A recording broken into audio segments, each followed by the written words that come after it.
Welcome to the Shift podcast, where we explore how to retain and enhance human connection in this ever-increasing digital age. In this episode, our host Lee Hallworth explores the unique challenges faced by parents of pre-teens and teenagers who are growing up in an era dominated by screen time and social media. Today, I've got with me two wonderful guests. I've got Jo Bell, who's a mother of two children, aged 10 and 12, so about to go into those interesting years. And Jo, you also work at a secondary school, is that right? Or is it a middle school with teenage boys? Yeah, secondary school for boys, yeah. And you focus on their development too, that's right? It's alumni and careers, yeah. Right, okay. And we've got Zoe Maskell, who is also a mother of a teenage daughter. Is that correct, Zoe? Yes, she's just 14. And you also run a rugby after-school club, quite a well-renowned rugby after-school club in the area of Windsor. So you're exposed to children of various ages. Is that correct? Yeah, we predominantly do the early years, looking after children from age 2 up to 11.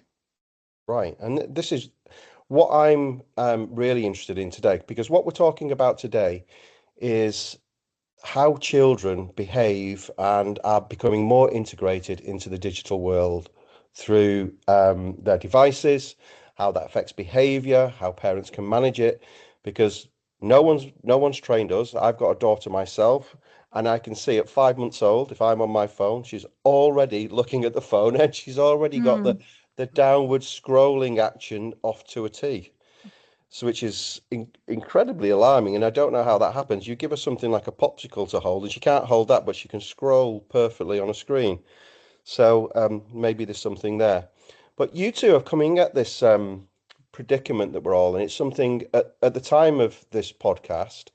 This is very much in the media. There's, I know this has been brought to the attention of the government. I know schools are looking at alternative approaches to managing this. Many schools are looking to change their policies around children with phones and devices in schools. So it's very good timing. But I think that this top-down approach sometimes can be so sweeping that it affects people adversely. So I think sometimes speaking to the people on the shop floor, so to speak, like you guys, is really helpful for other parents. And I know you are both in literally polarized positions, which we'll get into. So maybe at this point, I'll just ask you both to explain a little bit about your situations in terms of where you are with your child and their digital use. So, Zoe, can we start with you? Could you tell us a little bit about your background and how things are for you?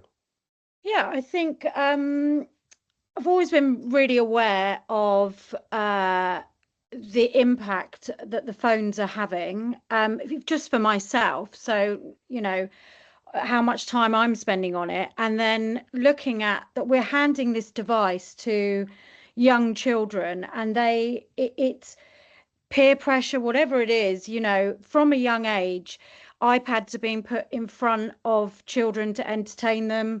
And I've just slowly seen it creeping in with my daughter. Now, I'm what I would say is quite militant as a parent in terms of she's 14. She has no social media on her phone.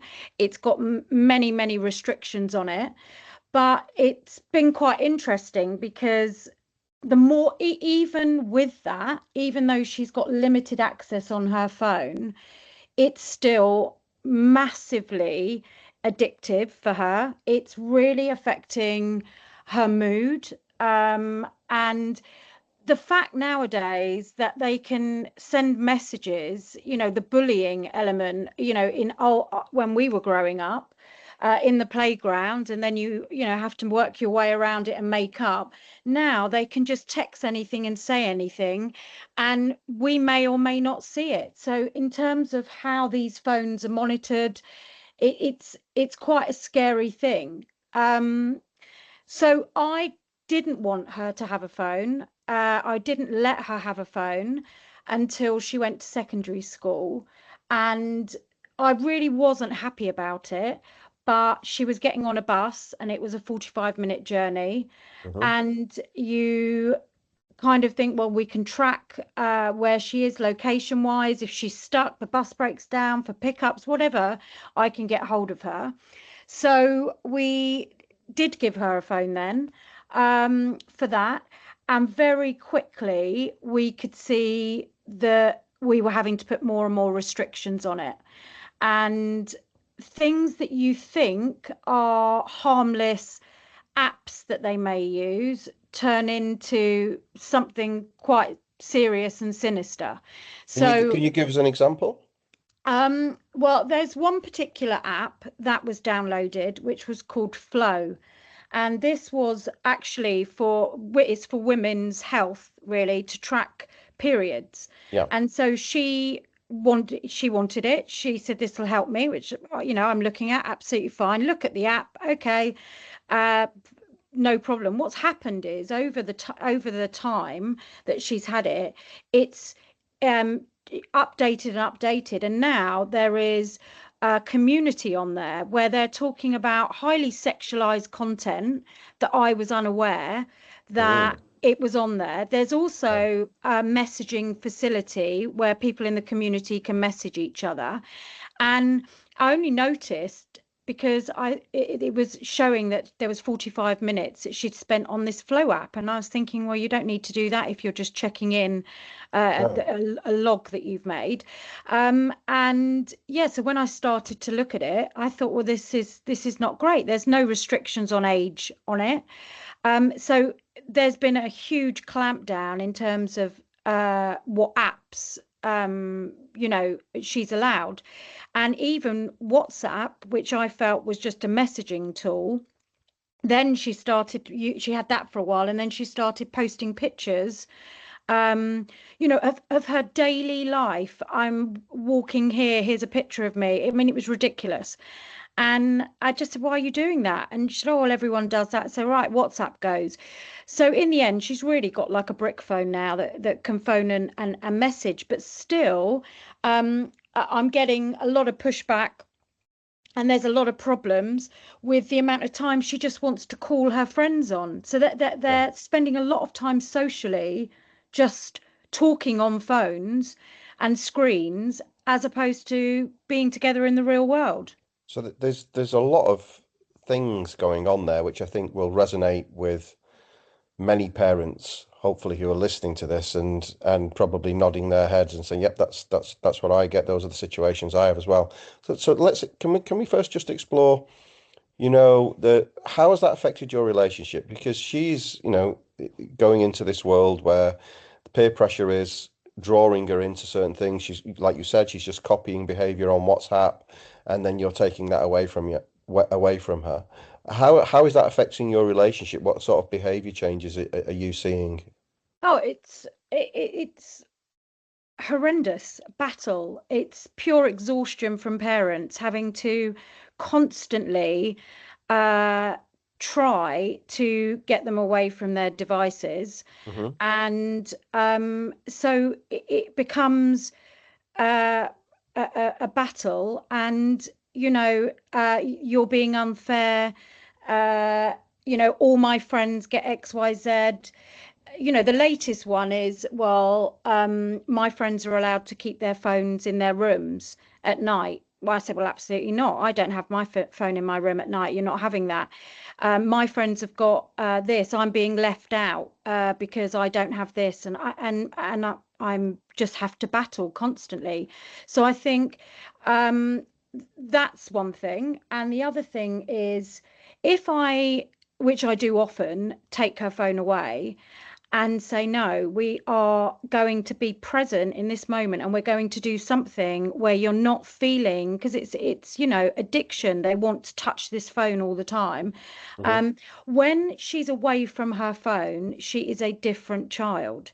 She wants to be more creative. She wants to do more stuff. She then sort of, there is the initial, I'm bored, I've got nothing to do. But then once that, annoyance to her wears off and she thinks, well, I'm not getting my phone, then, it becomes she actually realizes that she's happier without it, which is quite scary. But yet, if you offered her the phone, she'd take it in an instant. Absolutely. Yeah, so that is an addictive thing, isn't it? That is like almost the definition of addiction. You know it's bad for you. You're happier without it, but as soon as it's offered, you're going to take it. Yeah, because there's this massive, fear of missing out. Mm. All my friends are doing this, posting this. And look, we don't allow it on her phone, but she's on when she sees her friends or after school and they're standing together, she's looking at their phones. There was one period where she had moved to a different school and all of the children, and I really mean all of the children, were on this app called Snapchat. Yeah. And I had joined the parent group and introduced myself as a new parent. And I said, look, I'm a bit concerned here. My daughter doesn't have any social media. And the parents came back and said, no, no, no, they all talk on Snapchat. They all can see where each other are. And they've got, we put restrictions on it. So it's just they only accept their friends, blah, blah, blah, blah, blah. So I thought, right, okay. She literally had it for 3 months. And I had access. They said, we've got access so we can see where they are. It's kind of like a tracking device. And even though she had been educated that she could be talking to somebody who's posing as a child, but could not be a child, could be an adult, she still was accepting people and talking to people that she'd never met in the real world. And I was absolutely horrified. And so she came off that app. And to this day, all she asks for is this app back. And it's so scary that they can view where their friends are on it, that people are able to contact them from anywhere in the world. And even though you're putting restrictions on, it seems like they're not watertight. And it's frightening. It's frightening. Sorry, because Wow. I could just go on and wax lyrical. Sorry, Joe. That's all right. No. It's really fascinating. I mean, I think there's two components of this here. The one is the danger they're exposed to in terms of bullying, people masquerading as children who are not, and all the implications of that.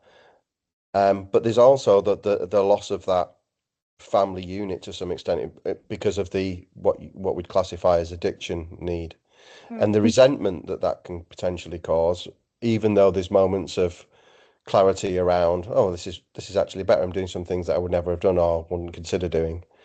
So it might be a good time to speak to Joe actually, and before we explore that a bit further, just so the listeners can understand there are two ways, not two ways, that's not the right thing to say, but there is two. So Joe's going to come at this from a very different point of view, and I think it'd be really useful for the listeners, and then maybe there's some answers or helpful suggestions that may solve your problems with that's going on with your daughter Zoe. But also, I think the other question to bear in mind is everything about digital, is everything about phones bad? I was speaking to somebody yesterday who's a very philosophical developer of people, and they're not pro digital integration at all, but they have friends in Serbia. They live in the US. They have friends in Serbia that they wouldn't be able to contact with otherwise. They can connect with groups of isolated people and make a difference in their world. There are positive things, that digital can bring, but maybe it's the age thing. Maybe it's the overwhelming aspect of the volume of social interactions. I don't know. I don't have the answers, but it is really. I'd like to potentially have that in mind as we go through what Joe's experiences are, and then maybe explore your experiences a bit more, Zoe, if that's okay. Yeah, no, that's fine. So Joe, if you wouldn't mind sharing what's going on for you, a bit of background, bit of context, that would be great.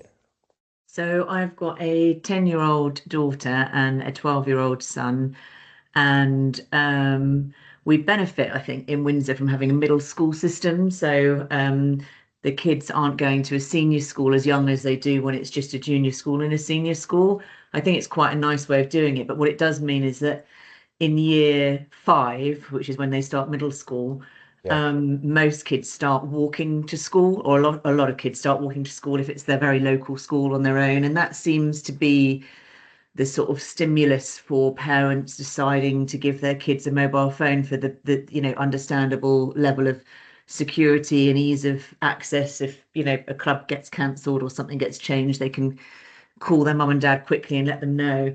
Mm. So we found ourselves, I mean, don't get me wrong, there were some kids in junior school that had phones, but the majority of the pressure, if you like, for having a phone certainly came when they both started middle school, because it felt like the majority of kids around, certainly Hugh, my son, when he started, the majority of his friends had phones. But we've decided not to give our children phones. And in fact, even when they get to secondary school, which will be year 9, I've said to them, I'm happy to buy them a brick phone, or a dumb phone, as people call them.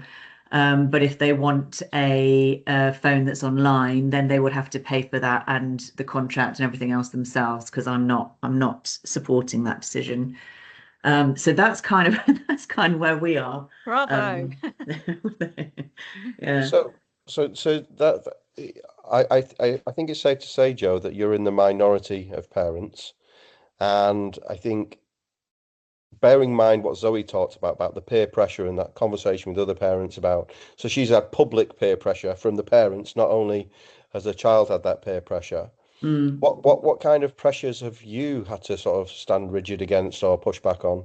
Yeah, you do that. You definitely do feel that, and I've even spoken to parents on the football sideline or whatever on the Saturday, and they're complaining about, oh, this thing that happened in the class WhatsApp, and I said, "Oh, I'm not in the parents' WhatsApp," and they went, "No, the kids' WhatsApp," and I said, "Oh, well, Hugo doesn't have her phone, so we're not on the kids' WhatsApp either," and What they kind of reaction do you get? Yeah, sorry, I'm sure you're Well, going to they're go that just way. they're just a surprise. But then, do you know how many people I'm always surprised by how many people say to me, I don't know whether it's because I'm the audience and that I've made that decision, but quite a few people say, "Oh yeah, we didn't want to do the phone either, but he's walking to school," or "We didn't want to do I didn't want to do the phone either, but my wife did, or my husband did," or So I think most parents' natural human reaction is that maybe it's not a great idea, but maybe it's the better of two evils, in terms of, you can keep hold of them a bit longer in terms of their security and safety. That's what a lot of people believe. Whereas I'm probably more in the camp of, I'd rather them not have a phone and me not know where they are, and they'd be off building a bivouac in the park somewhere, than give them a phone and access to, the wild west of everything that's available to them on a phone. Although I do appreciate there are ways to measure that, and we have the router measured to a very high, because I'm very also conscious that they have friends coming here that have got mobile phones, and I don't want them accessing anything on my watch that they shouldn't be. So we've got all that set up, but there's pressure. Yeah, there's pressure from the other kids, that the kids feel left out because they weren't on the WhatsApp chat that was going on last night between, school finishing one day and starting the next day. I had one parent say to me once, when I was talking about the kids not having phones, that literally said to me, "Yeah, but my kids are my world," sort of insinuating that, Wow. my kids weren't my world. So Yeah. you definitely feel that kind of, are you making the right? But I think it helps that my husband and I are very much on the same page. So it's not like I'm having to convince him. Oh, We that was going to be my next question. Was it, were you Yeah, both aligned from the outset, both similar yeah. values in that respect? Yeah. I think Okay. and I think that's a really, really big point, because I think it's very, very difficult. And so many mums or dads that I've spoken to have sort of said, "Oh yeah, but my partner wanted to," or and I think particularly children are born negotiators, right? From toddlers up, they're constantly negotiating with their parents or brothers and sisters or whoever it is. And if they sniff a tiny little chink in the Mm. armor of a decision Yeah. like this, they will go hammer and tong for it. So I do, I know that that's been, I'm very lucky to have had that situation. So, what about the pressure from your actual children regarding this? Because I'm sure you must have had some challenging conversations with them around this, and has it affected the relationship in any way? No, I'm very lucky in that my son is naturally quite sort of compliant, I would say. As a, he's a boy that wants to kind of follow the rules and do the right things. Now, my daughter, I don't know whether it's a girl and a boy thing, but she's the opposite. And I thought we might have a bit more pushback from her when she started middle school. But so far, in fact, she had to do a project. This is well timed because this week she had to do a project called a Thrive project, and they had to pick a topic, or it was a question. They had to pick a question from a list of questions and research it and present it back in the classroom. And the question she had was, should mobile phone use be banned for under 16-year-olds? And she did a really not interesting piece, and she researched on Google and BBC and YouTube different research projects and global studies and all this sort of stuff. And that was so powerful. And I actually wish I'd come up with that as a parent, because I think this is a really good tool when your children get to an age where maybe they are asking you to, or pressurizing you to get a phone or whatever. Her going online and looking up her own research for, are they good? Are they bad? What's the difference? What are the pros? What are the cons? She was both of us, in fact, I was. I mean, I know that they're, overall being on social media and that sort of thing is not great for kids, but some of the statistics that are out there are actually really, really frightening. Like I think a quarter of people under 13 or have had suicidal thoughts, of children that have had phones from a younger age, compared to, sorry, half of people, as compared to just under a quarter of them that didn't have mobile phones.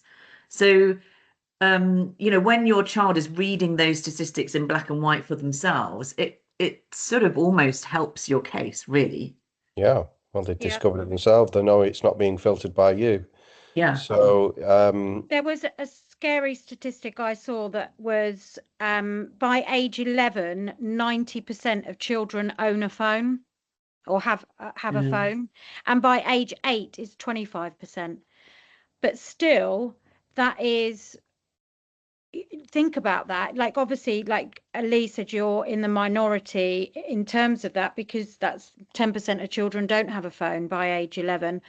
But Joe, what from what you're saying, I wish that I hadn't given in to listening maybe to the outside noise of why my child, and just stuck firm, because it's very hard once you give to go back. Yeah.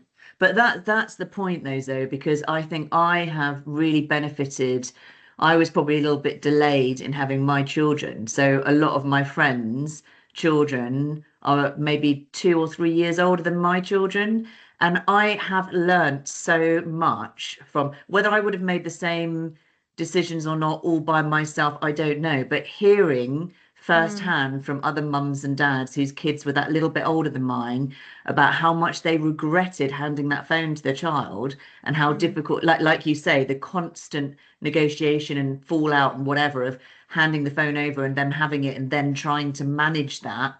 If ever I was having a little wobble, I would just have another conversation like that with a friend whose kids were a little bit older, and think, nope, no, stick to it, Joe. Yeah. so What? go ahead. No, I was going to say, I have joined this movement, which is smartphone free childhood. Yeah. And they are really, it's parent power, basically. And they've gone to the House of Lords, which is now going to the House of Commons. Over 170,000 letters were written to MPs, and this is all to get the age lifted to 16 for That's social right, yeah. media. It's in the news, isn't it, at the moment? Yeah, Yeah. it's happening. I think it's going to happen. Yeah. Yeah, they're saying, I mean, how long it will take to come into force. But there's daily I'm seeing, Robbie Williams was just interviewed, and he said, my children are not getting phones. Jimmy Carr was doing a bit of one of his sketches, and he ended up saying, you give social media to your teenagers, it's like giving them poison. Hugh Grant is part of this smartphone free childhood, and he was so disgusted that his child went to school and then was given a Chromebook so they can do all their work on it and their homework. But again, they can get on the internet and they can still get social media on these Chromebooks that are being given from the school. And he said, these phones are like drugs. And so I think there is now a shift. People are wanting to check. They're seeing the damage, but unfortunately, I feel the damage has been done already, and especially in terms of where I'm in a business where I'm out in the fresh air coaching children and seeing how children thrive when they are able to run about and be in the fresh air. And especially after COVID, I think COVID had a lot to do with people being locked down, at home, access to more devices, and seeing that they lost some skills, some fundamental social skills in that period, the peer-to-peer, the teamwork element of working, especially in the younger years. And you could tell the children then that we went out to coach in terms of how their interactions were, because they weren't used to it. And I think now, especially for my daughter's age, it's so easy for them to just chat on a phone, and they think that that's a really good connection, but they're not actually talking in the real world and getting those social No. skills of being together, and that's a huge concern. I think it's great that this movement is coming, but there is a lot of damage done to this generation of children that have unfortunately had quite already a period of time on social media and on phones.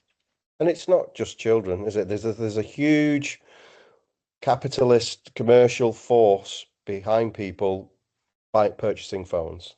Oh yeah, they're You know, designed to be addictive, aren't yeah, they? they're designed Yeah. to be addictive, and the more people get them, including children, the better. And it's going to get worse because I mean, the way I'm interacting with AI now, it's a whole new level, and it does make my life easier, which makes it addictive up to a certain extent. And where is that going? If we extrapolate that line into the future, where is that interaction with digital assets going versus the human connection? And this is what the shift is all about, actually. We're preserving and enhancing human connection in a digitally enhanced world. And I think one of the things that still is a driving force. I mean, you two have come up with, some great initiatives and strategies that you're part of or have implemented to negate this. But for me, the biggest thing is the fear, the safety element. Now, I know Joe, you had a particular incident where myself and Zoe actually, so the only time I've met you, Joe, face to face, and unfortunately, I had to experience an incident that you went through in a park, and which really Yeah. highlighted the safety of your child. If you so, would you want to? Are you happy sharing that an Well, overview of that yeah, I mean, experience? just sort of top line because it could be a long story, but yeah, we were at a festival. It wasn't a ticketed festival, so a sort of festival that was in a public park. Um, so I suppose less safety in terms of anybody was coming in or out. And Orla was at an age where she wanted to go, have a bit more freedom. Some of the older kids were having a bit more freedom, and she saw that and wanted to do that. And I wasn't comfortable with that. So, we're going back a couple of years. So she was probably like 7 or 8. And I said to her, look, I tell you what, I'll give you the money. I'll walk very far behind you so nobody knows you're, with your mummy, and you can go on the ride you want to go on and then, come back. And I'll walk a bit behind you so you feel like you're doing it all on your own. And she seemed happy with that. So she was walking quite a bit ahead of me. And it was a very hot sunny day where everybody was in kind of like shorts and t-shirts and summer dresses. And I sort of clocked this chap in the corner of my eye who was, I don't know, 6 foot something, big guy, shaved head, nothing wrong with that. My husband's got a shaved head. Shaved head, black jacket, black jeans, just stood out, just didn't kind of look like one of the regular festival goers or a dad with other kids or whatever. And so I kind of clocked him in my peripheral, but wasn't really paying him attention. Anyway, then he walks over to Orla, he's got an ice cream and he ducks down and sort of is engaging in a conversation with us. So I then put a bit of pace on and catch up with them. And I say, what are you doing?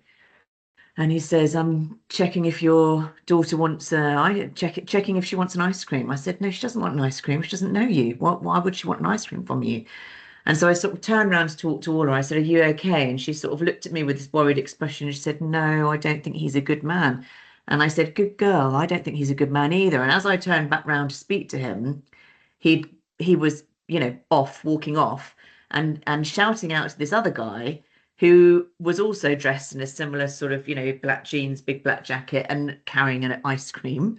And yeah, that was a massive wake-up call for me, because I'm probably one of the mums, and which is probably makes it easier for me to make these decisions about the mobile phones, that I sort of think we're very privileged. We live in a nice area. I don't feel like something's going to happen to the kids on their way home from school, etc. And that shook me up so much, that one incident. I mean, as you know, I left straight away with the kids. I didn't want to stay there anymore. And since then, if we go to any other festivals or anything like that, I'm very much more stay with the group of kids, even if they want to go off and they're in a group together with older kids and all the rest of it. So it definitely, I had bad dreams for about 2 weeks after that happened. It really did shake me up. So that was a scary situation. I remember, we went looking for the guys, and you just had to leave immediately.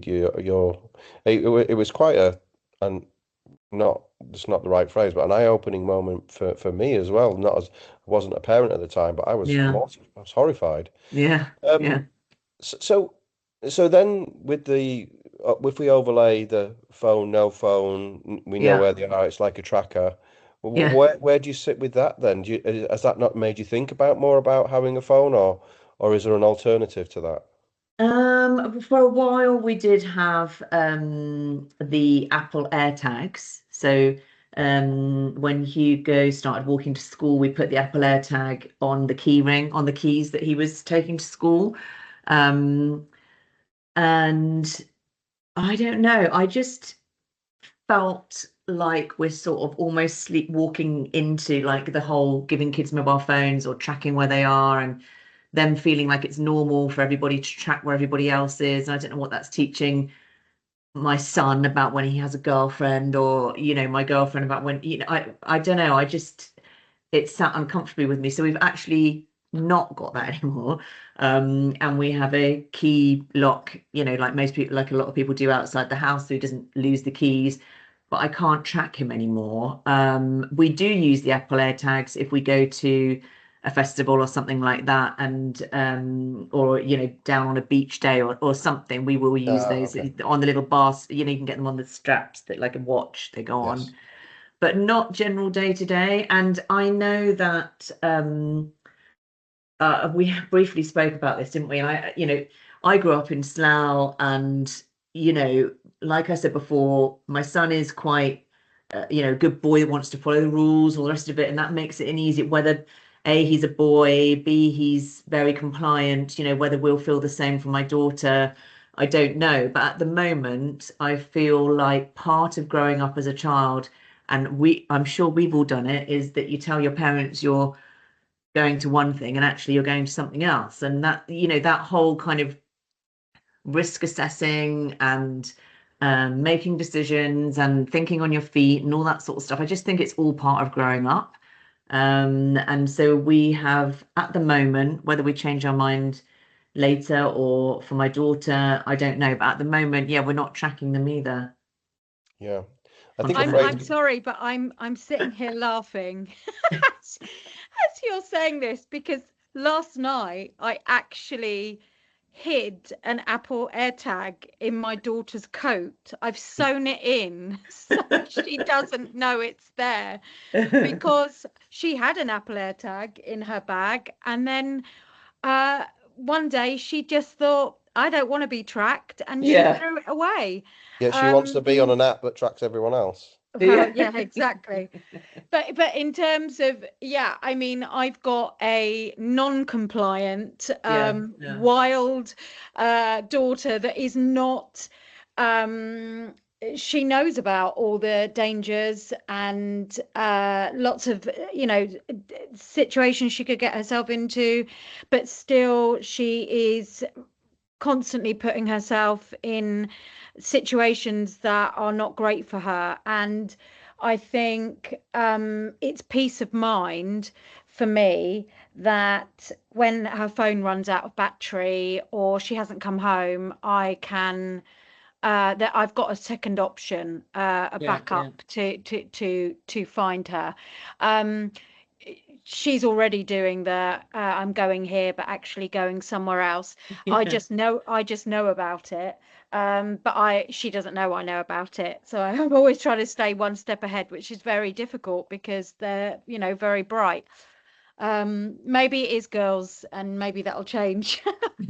I don't think it is. I think boys can be that. I mean, being an ex-teacher, I think Yeah. the stages that the boys and girls go through in terms of they have to become more independent. To become independent, they have to reject some level of authority, don't they? And that's you Mm, to some Yeah. degree, to find that independence, and you'll always come up against that. I think the key word for me here is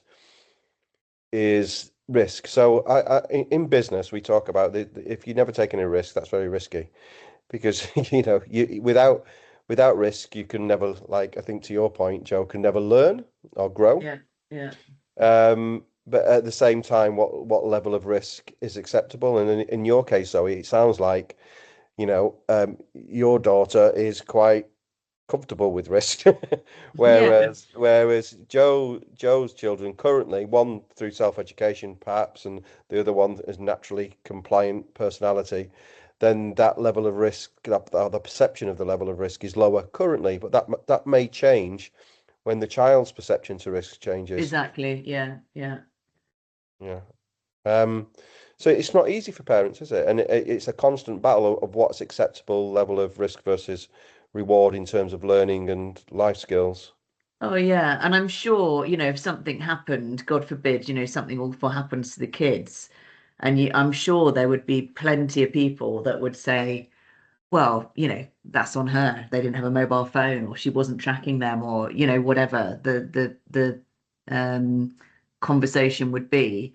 Um, but what I think it is I think what people need to be, what I think we should be focusing more about, whatever decision you make that's right for your family, your situation, your locality of where you live, I'm very in a very privileged position where I can pay for my children to go to clubs after school and they're kept busy with, and I get that. I get that that is not everybody's world. And, if your kids is at home and they haven't, they're not got loads to do, then it is very useful for them to be online and have access to things easily. But I think it's about conscious decisions. That's what I think that I feel like there is a sleepwalking into whether it's the tracking or whether it's the mobile phones or the social media or whatever the thing is. And like you said before, not there are loads of good things from being online. My kids have got an uncle who lives in Australia. We can get the laptop out, or we can use my phone to WhatsApp video call and all the rest of it, and we feel much more connected. Her whole project she did using my laptop, getting information from the internet, so it's not that access to the internet is not good. I think it's about conscious decisions. And even myself, as someone who is pretty anti social media, and I had to create social media sites for myself recently with this job that I'm doing with the school, to reach out to old boys from the school. And even as someone who's anti it, having it on my phone now, when I go in because I've got an email from, a notification or something from someone that's contacting me in a work capacity, I can still find myself doom scrolling off the back of that. We And all I'm can. like, We all. oh my God, that's, 30 How did minutes that of my happen? life is just gone. That's And gone. and so I am moving more towards, even in this role with the school where I need to have access to the social media. So I have to have access to Facebook and Instagram. And LinkedIn. Those are the three that I use the most. And I have put them on my phone. And I found that they've already started to get quite addictive. And what I'm thinking of doing is removing them from my phone altogether, and only having them on my laptop. And in fact, Orla's conclusion from her project that she did was she doesn't think that mobile phones should be banned for children under 16, but she does think that smartphones should be banned. And she says that it's not fair that brick phones are called dumb phones, because maybe they're the really smart option, because you can Oh, still access the things that you need online whilst you're consciously decided to sit at a laptop and look something up or talk to someone or whatever. It's the sleepwalking into, I've got this in my back pocket, I've got it constantly in my hand, in my pocket, wherever it is on my person. And it's that sort of, yeah, I think it's about the th- conscious decisions. Yeah, there's a consciousness to it, and there's a focus, isn't there? Because if you take a considered moment to pull out a laptop, make sure it's plugged in, log in, the convenience is less. So exactly. therefore, the focus needs to be more, because you're going to have to put that away in a short period, because you can't sit there all day with the phone. It's mobile. It's Exactly. with Yeah, you. exactly. Yeah. So it changes your mindset in terms of what you're looking for, and you're less likely to be sucked in and more likely to um, be in control of it rather than it being in control of you, I think is. Exactly. Yeah.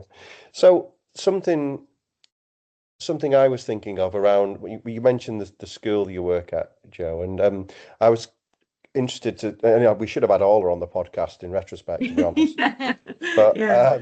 I think if we were to go to your school with you, and I'm sure there's a spectrum of phones, no phones, brick phones, etc., within the children that you interact with. Is that correct? Yeah, well, what I would say is there was a recent change, and this is a good example. So the rule at school has always been you don't have your mobile phone, on you or whatever. So that's been the kind of headline.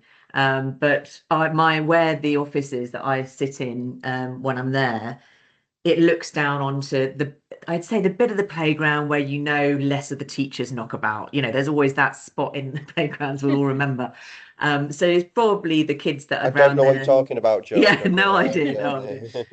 Yeah. And I would see from my window that although they're not supposed to have their phones out, and I'm sure they weren't putting them out in class and all the rest of it, but they had them on their person. And at break time, when no one was looking, they'd be showing each other whatever it was. I don't want to think about what they might have been showing each other, but showing each other funny things hopefully funny things on their screens. And they've recently, off the back of this, as Zoe mentioned, this smartphone free childhood movement, which has been very popular and gained a lot of momentum locally in Windsor. They have made the phone a smartphone free zone. So they're not doing any more, even in the sixth form or year 12, so the years 12 and 13, they're not doing any more, you know, look this up on your phone, or use the phone as your calculator or whatever. So they're not being used in the classroom as tools, because I think that was a big battle. It was like, well, we're not supposed to have them, but actually then we get told to pull them out for particular things in class. Yeah, So they've gone grey areas. completely smartphone free. And if you're caught with your phone Monday or Tuesday, it gets confiscated, and you get it back on the Wednesday or Thursday. And if it gets confiscated on the Wednesday, Thursday, or Friday, you get it back the following Monday. So it's a big deterrent for kids, because they don't want to lose their phones over the weekend. Um, and it's a big school, it's a big state school. And the head teacher said to me, in the first couple of weeks, I was, all these phones. It was a nightmare, trying to manage it all. And it said literally within about 2 or 3 weeks of this being the rule at the school and people knowing it was taken seriously, he said now in a school of nearly 2,000 kids, or students, I should say, not kids, they will have, he said he'll probably have maybe 3 or 4 phones a week, which is, a massive reduction. And I've noticed in the playgrounds, the kids are like, their heads are up and they're talking to each other and they're engaging with each other, and it's just a much better environment. And you see that it's tangible. Yeah, it's a lot noisier, isn't it?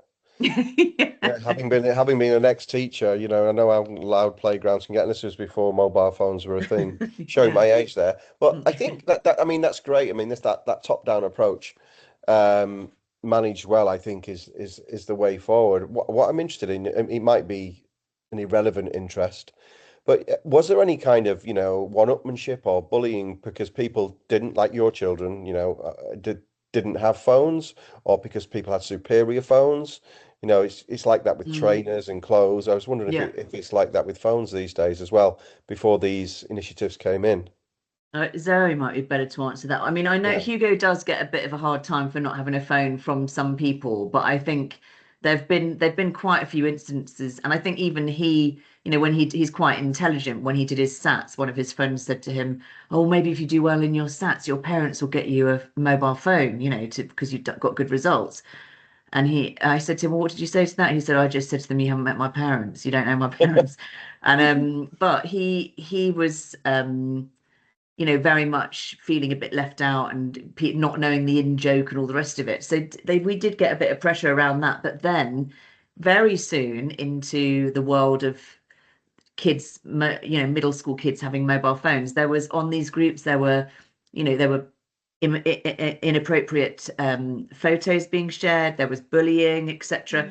And I think he actually saw firsthand himself how relieving it was for him that it wasn't even a question, had he been involved or had he sent anything or seen anything, because it's not even an option because you haven't got a phone. Literally, and I think a get out of jail free card though. yeah. And so I think he would say that he can definitely see the upside. Even though he wants one, he can see the upside in not having one, but Zoe would probably, I mean, I don't know about the one-upmanship in the type of phone. I've never had that. It's not like, yes, I want this branded trainer. A phone is a phone, and for them. So as long as they can get on it and use it, I don't think I've got the latest model. I suppose the equivalent to the branded trainer, Zoe, is the app. Yeah, I want this app. Yeah. Yes. And I think, daily it's pushback about, I really want this app, but it's, a no-go. And I think, because of what you said in terms of the chats that they can be involved in, and because you're behind a phone, you can say something really mean, and then or something happens, or you send a picture and it's gone instantly, and then everybody's seen it. I mean, thank goodness there weren't phones when I was growing up. Exactly. It's horrendous now. Things are getting filmed, and it's just spread instantly. I mean, I was horrified that by the age of 12, my daughter had been sent inappropriate imagery by a boy, and and it was a big issue, and luckily gets dealt with very quickly. So I'm very grateful that the school system. I'm in Joe's in working in the boys' school. My daughter goes to the girls' equivalent. So when they said she was joining year 9, and they said they were going to ban phones, it was going to be a phone-free school, absolutely delighted by that. However, my very risk-taking daughter still has her phone in her pocket. She messages me during the day, and I'm saying, why do you have your phone out? She's gone to the toilet to send a message. They are still. I saw that 2 weeks ago there was a video that she'd taken in the playground of her and her friends having a conversation that was a highly inappropriate conversation. Well, she was recording it, but they were all having an inappropriate conversation. And and she's recording it, and I've then obviously I have access to everything on her phone, so I found it and said, what are you doing? You're not allowed your phone at school. And I mentioned it to the school, um, and she had her phone taken off her, even though no one had caught her at school. So they are really strict on it. And so I'm delighted about that. But there is still this, it's in my pocket. Oh, I'm going to find a way round to quickly send a message or use it, which is because she's addicted. So, if you don't mind me saying, Zoe, I know your daughter's going through some really challenging issues herself at the moment. Is that fair to say? Yeah, yeah. So you're having to really choose your battles, aren't you? Because some people might say, "Well, why haven't you followed Joe's and just take the phone off them?" But you're having to walk a very fine line in certain circumstances, aren't you? And it's tricky to navigate at the moment, isn't it? And Well, it is tricky. And I think,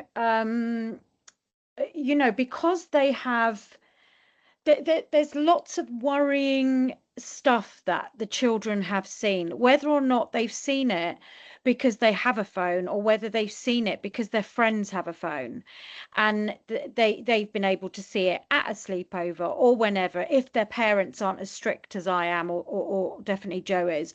And there's just stuff that they see, and the battle I'm having is, you know, is if I'm saying about the phone, it's right. Well, I'm just going to run away, or oh, I'm going to do. It's like the extreme, and it's because there's lots of stuff that she's seen that is, I would say, suicide. There's memes about it. There's stuff that they're seeing. That there's imagery, and kind of glorifying it a little bit, and and that just seems to be said, oh well, I'm going to go and kill myself.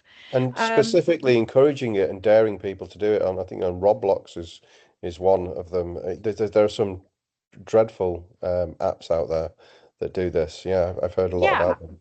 and I think, they're I was never talking about this when I was growing up, but they're talking about it in playgrounds, and they're, my life's so terrible. Oh, well, I'm going to go and do this. Or so I'm having to tread very, very carefully here with her. And yeah, exactly like you say, pick my battles. Um, and yes, she just says everybody laughs at me. Everybody says what my phone's so useless, and I can't get access to this or that. And I said, well, it is how it is. And when you can afford, I've tried your line, Joe, when you can afford to buy your own phone, and you get your own access, and you pay for your own stuff, then you can choose to buy your own phone. But at the moment, this is the phone we're providing you, and this is what it's got on it. At least that helps them make better decisions if they're paying for it, doesn't it? For me, what jumps out is the loss of innocence, the accelerated loss of innocence. I mean, Mm, it happens anyway. It eventually comes, but it's accelerated. It's happening earlier, and within that time frame as well, the lack of exposure they're having to nature, to family, to the eye contact is such an essential component of human connectivity. When you speak to teenagers more and more these days, it's just, they're doing, like, the head's all over the place. They're looking anywhere but at times. And mm. I'd be interesting to Joe, over time. I don't know if you've noticed it yet. Like you said, you've seen a difference in the playground. Is the eye contact increasing? Is that connection level on the up at all? Yeah, I mean, I think this is a difficult one for me to assess because in the role that I'm doing when I'm with the boys, it tends to be a very kind of small group or a one-on-one. I'm talking to them about, what pathway that they're choosing to go on in terms of next educational careers, and whether we've got old alumni that we could, touch base with them, and that's so.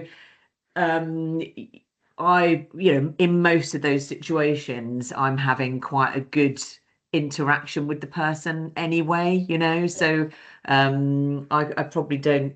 One thing I would say is that we often sounds like I'm blowing my own trumpet here. I'm not trying to do that at all. But we have had compliments from friends of ours that, interact with our kids in terms of their eye contact and their just sort of emotional intelligence, or I don't know what's the best way to describe it, but I do think that is because I don't think it's that our kids are particularly good.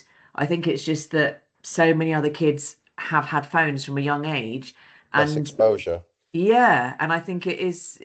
I don't know. What do you think, Zoe? I think that's sort of. Yeah, I look, your children are absolutely delightful, and you can have a proper conversation with You them. can, yeah. We were at a funeral actually, the kid's great granny's funeral recently, with all the, as you can imagine, all the aunties and uncles and cousins and all the rest of it. And actually, one of the Andy, who was one of their uncles, who was over from Australia, he's not particularly a kiddie person.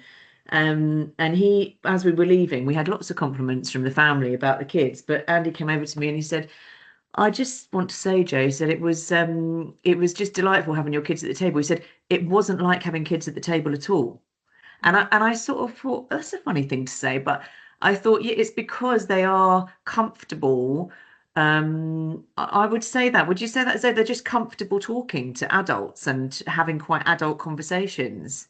Yeah, I think it's your parenting style. It's how you've raised them. You're both sociable people. They used to being Yeah, sociable. they have a lot of people around. Um, Yeah. and but I think you've not lost them to doom scrolling and short attention span. Yeah, and And that is the big point, because even Hugo, he'll be sat here sometimes, and I'll be getting the dinner ready in the kitchen, and I come in and I think, what are you watching, Hugo? And it is something on YouTube. It tends to be someone playing a computer game he likes and wants to watch them playing a computer game.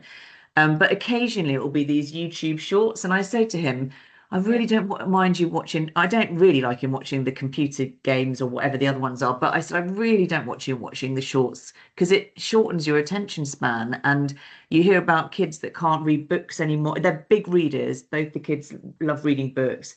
And do you know the one thing that I find sad when people say, all my other friends, a lot of other friends will say to me, oh, isn't it sad now that, nobody sits down as a family anymore and watches, everyone's off in their own room looking at their own screen and their own tablet and watching their own thing that they like.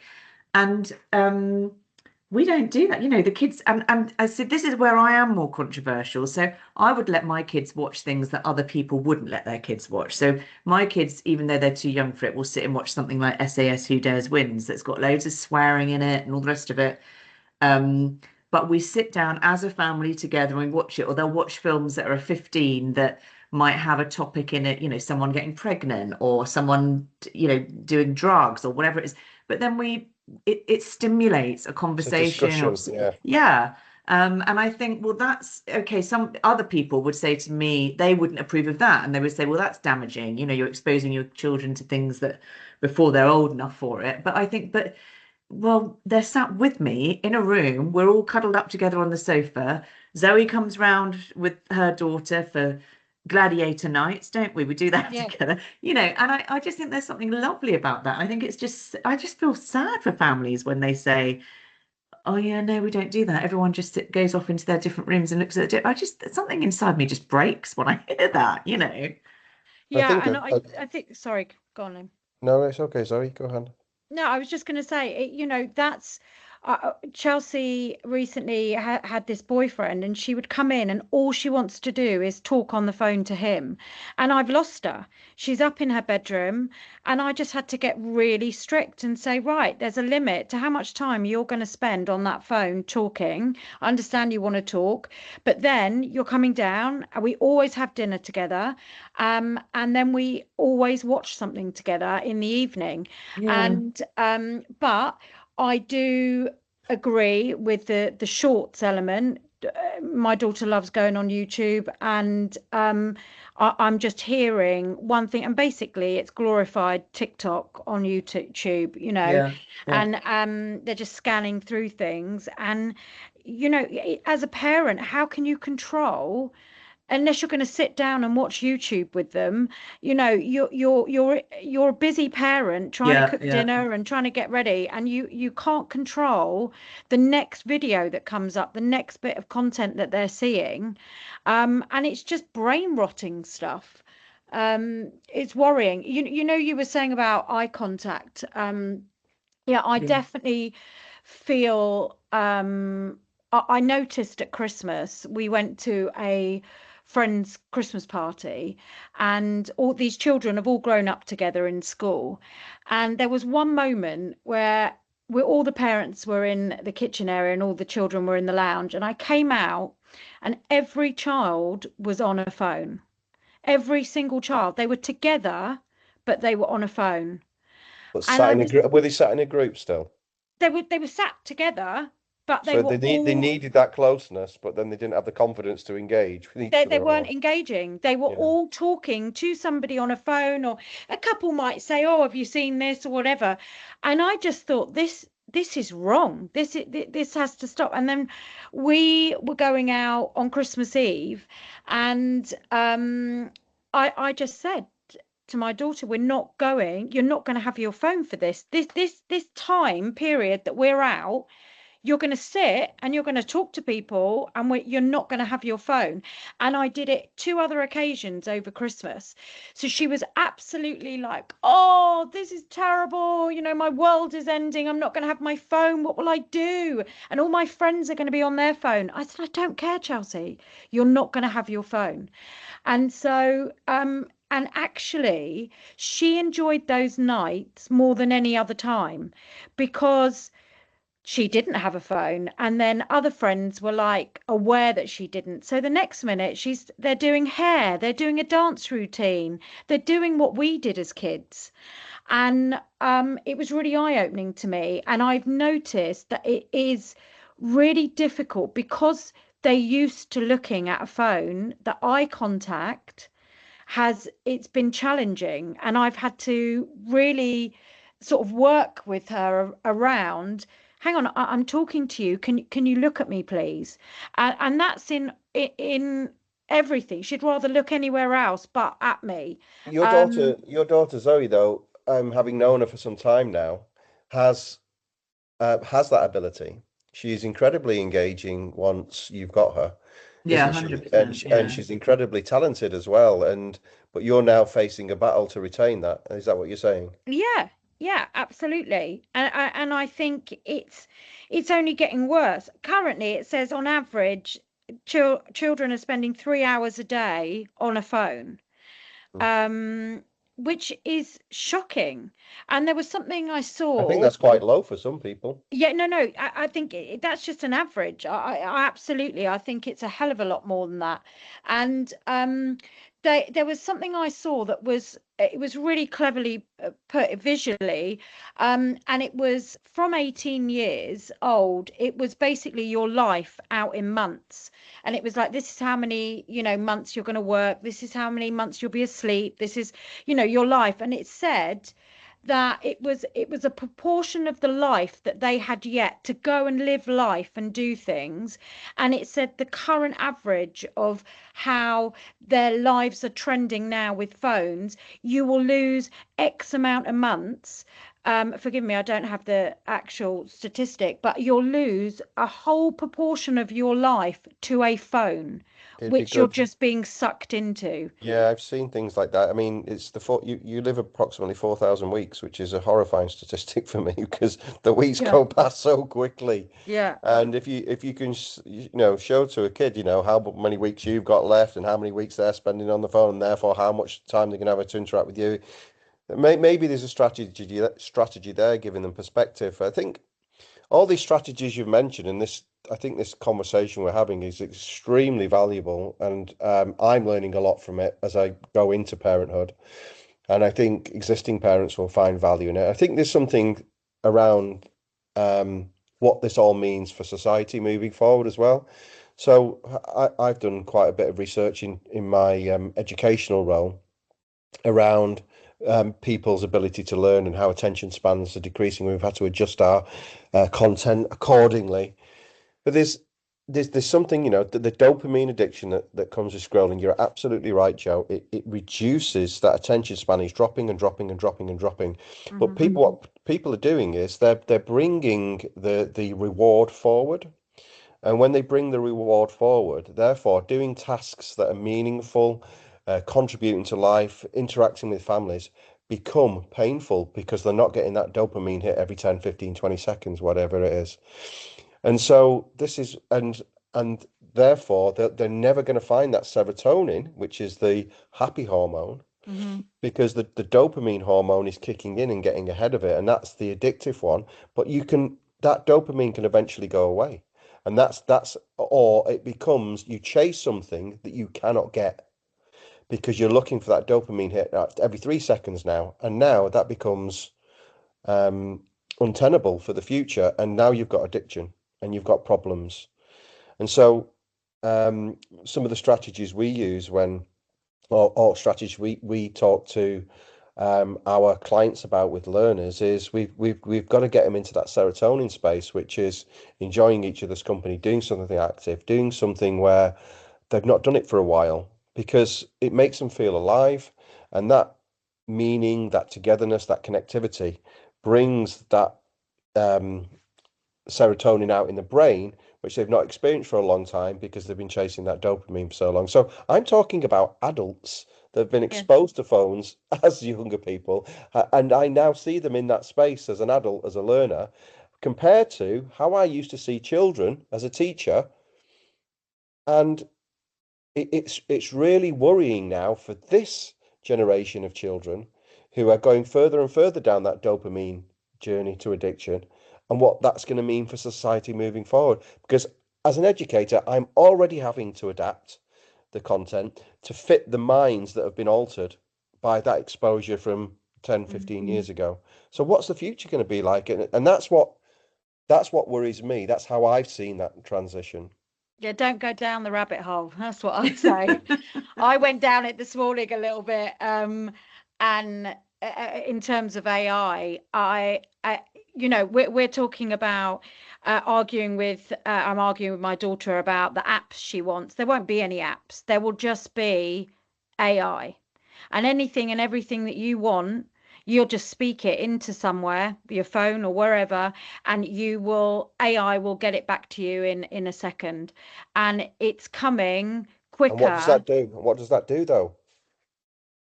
What does that do?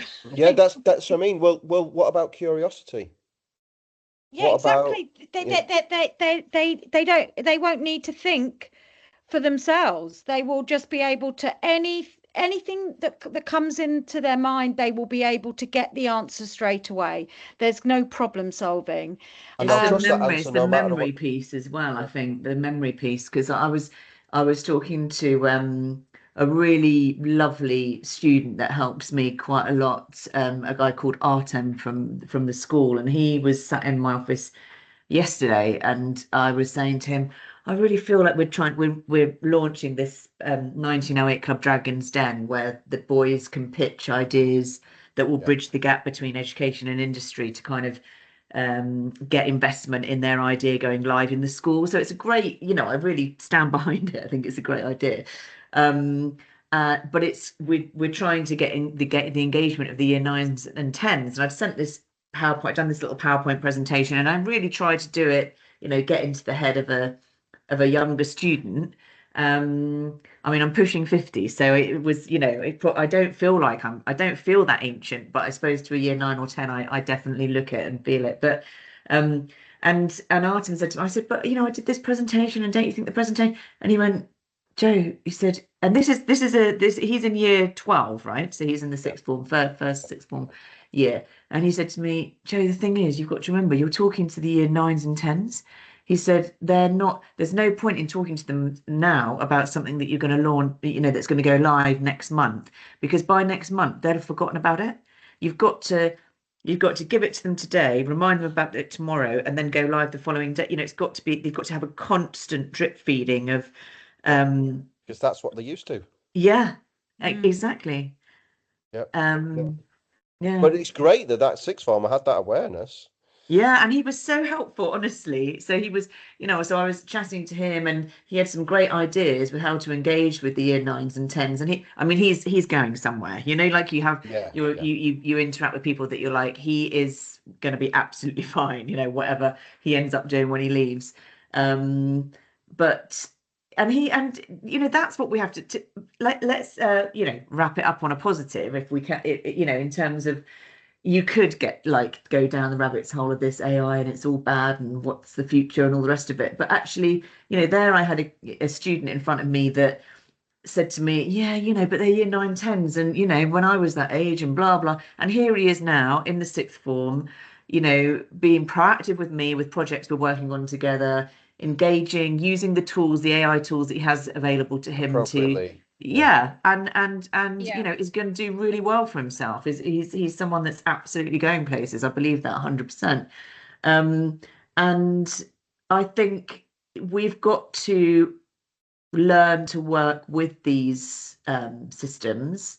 What that looks like, who knows? But I think, there are lots of different evolutions of kind of tools and how humans work with them. And I think it'll be okay. Yeah, no, I there think, needs to be a balance, 100%. yeah, I think. Go ahead, Sorry. Zoe. Sorry, I No, keep no, thinking but your dramatic pause is an open door for me, and I'm sorry. are they dramatic pauses Well, or they could be until I ruin them. Yeah.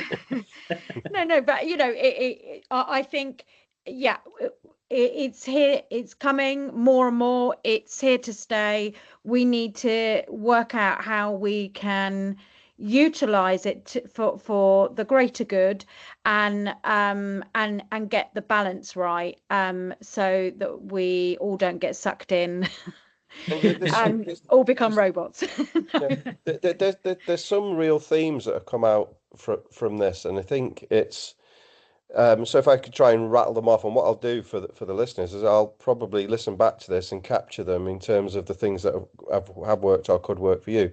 The first one is I think what's happening in the government is defer usage as long as possible or negate certain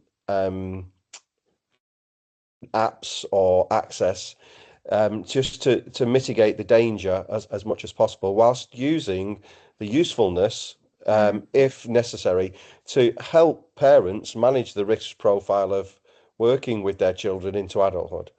So there's several things there that need to be balanced, and I'm sure there's some kind of um, tool that can be put together to help parents assess that rather than just feel like they're being bombarded. The second one for me is that, what you've just said there, Zoe, it is a good thing. We can use it. We might have robots and things in the future, but it may be a good thing. So why don't we make sure we find time for that connectivity, for that eye contact, for those interactions, to watch Gladiators and to watch all the dodgy things Joe's watching. Sorry, Joe. But then utilize it as a conversation point for learning. So even if your child does find something that they shouldn't do with a digital device, then it's, well, okay, so this isn't a problem. This is an opportunity to discuss that and maybe allow themselves to explore whether they should or shouldn't be going down that and the impact of it.